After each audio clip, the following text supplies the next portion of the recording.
the Big Ten being unprecedented in regards to rankings at this point of the year, with 5 teams in the top 10, and we started to delve into the division race a little bit. Steve, out of Michigan, Michigan State, Penn State. So with this separation, I think we can disregard everybody else. I got to say, when we start talking Michigan State football, and I watched the Rutgers game, the meaningful portion of it, I got to recalibrate my thoughts on Michigan State. I just have this. I had of course, perception of where they were as a program going into the season, which wasn't very high. I missed it on Michigan State as much as anybody in the country. Number one. Number two, even good Michigan State teams, I still have this defense and running game. And even during the last portion of D'Antonio's tenure, they weren't even a running team, and I still had to break myself of that. They really were not a good running team, and it was Connor Cook and them throwing the ball, Brian Lewerke. That this Michigan State team, they're an explosive offense. Like, I have to, again, I looked at the numbers and thought they threw for 340 yards. They only completed like 16 passes, and they got Jalen Reed and Naylor running down the field, making all sorts of big plays. So anyway, Steve, I say all that to get us to Michigan, Michigan State, Penn State. Who do you believe in? Who do you trust to a certain extent? Where do you think that stands in regards to talent, ability, and most likely how that's going to play out between the three of them? That is a great question. I would say Penn State would be at the top of that list if we knew that Clifford is going to be okay. I texted our beat reporter at Penn State today to ask him what he knew or what he thought, and he seems to think it is either a back or a shoulder issue for Sean Clifford. And so when you put that in context, maybe a couple weeks of rest would be good for him. They're off this week, and then they have the human bye week the following week with Illinois. So they actually have a couple of weeks here that they can get it done. I know that their backup, when they put him in the game, the AP ran a stat that they ran 46 plays and netted 50 yards with him as the quarterback. And I was listening to that game. I was driving home, and I had to make a few stops on the way home after the game. So I'm listening to the broadcast, and it was one mistake after another, a lot of false start, probably 5 false start penalties with that guy in the game.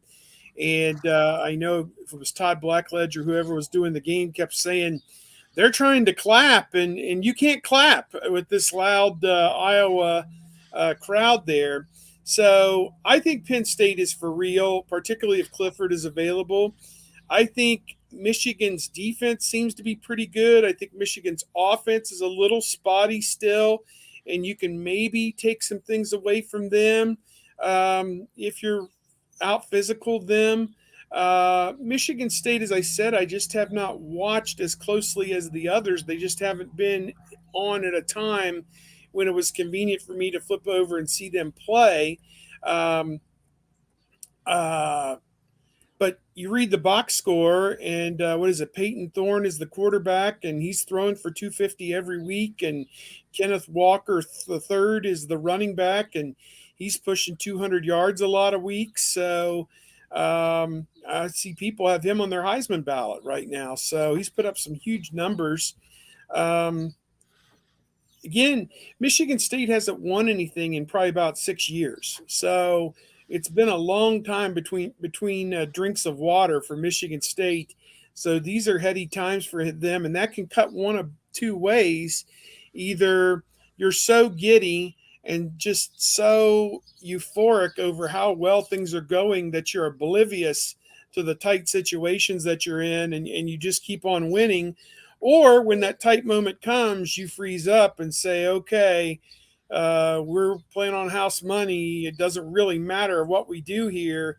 And they let one or two slip away down the stretch. I think Alabama in one of Saban's first few years was 9-0 at the start, and then they ended up 9-3. It was kind of that same principle that they hadn't won anything for a long time and got there to the end of the season and then just couldn't finish it. So is Michigan State going to end up 9-3, or they got a realistic chance of ending up 10-2, 11-1? I don't know.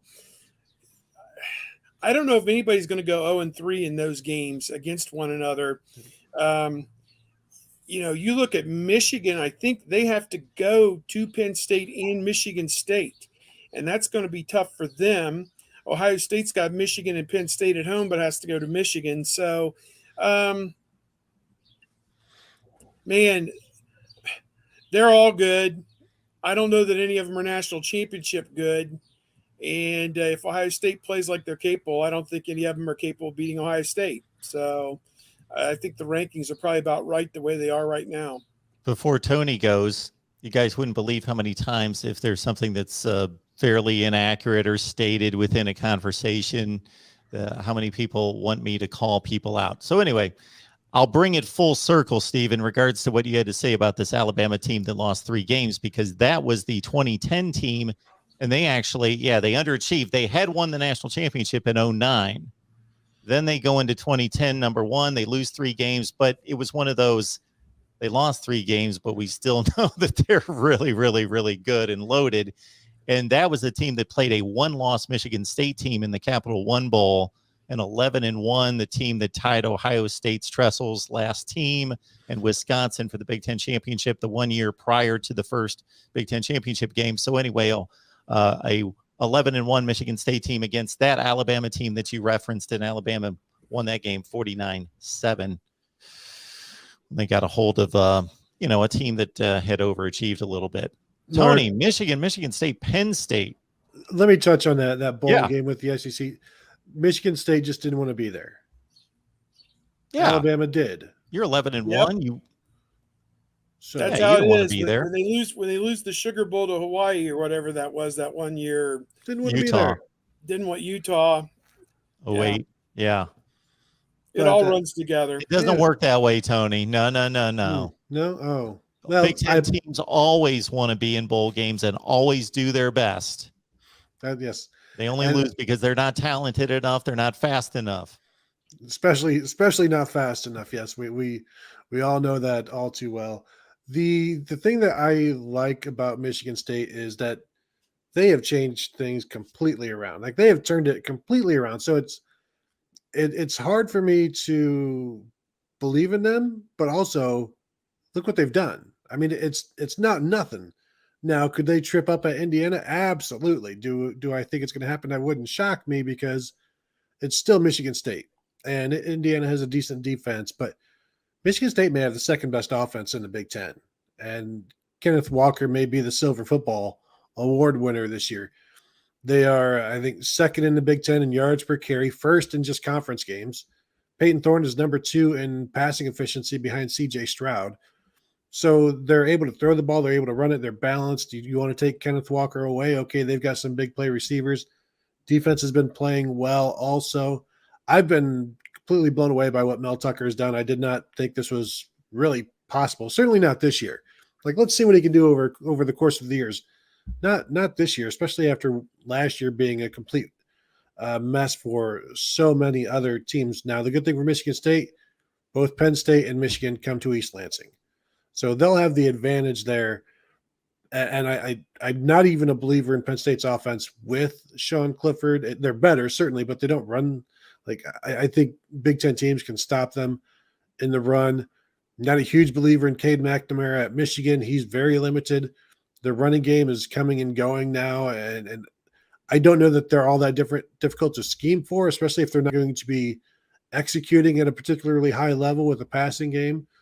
So I think Michigan State could definitely beat those two teams, and then see what happens when they come to town at Ohio State. But I can only focus on the next couple of weeks. Let's get Michigan State and Michigan at 7-0. Like I said, I'm afraid that will also incorporate that is October 30th, which is Ohio State Penn State, which will probably be a night game at this point, as I think what we're thinking. So that Michigan State will be a 3:30, or maybe is that a big noon? I'm That'd not be sure. Big noon. Sounds like I think one. they're going to get the second pick and make that big noon. I think ABC's going to get the first pick and put OSU at night.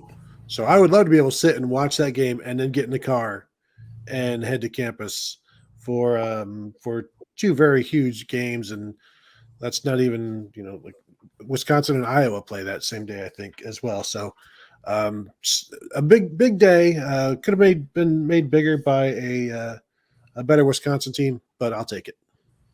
Well, Wisconsin could be the version of spoiler in that division. Mhm. They certainly could play that role. Michigan State, I'm already thinking is spoiler, but hey, they're playing for the championship. They're undefeated. But yeah, when asked about possible upsets this week, I looked at Indiana, Michigan State and thought that doesn't seem like one to a lot of people, but from a talent perspective, they're pretty much even. What I'm going to do, Mark, is I'm just going to wait to see what Steve Day says, because his picks have been outstanding and crazy this year. So whatever he says, then I will I'm going to start copying his answers on our picks every He's week. got a system. He has got a system.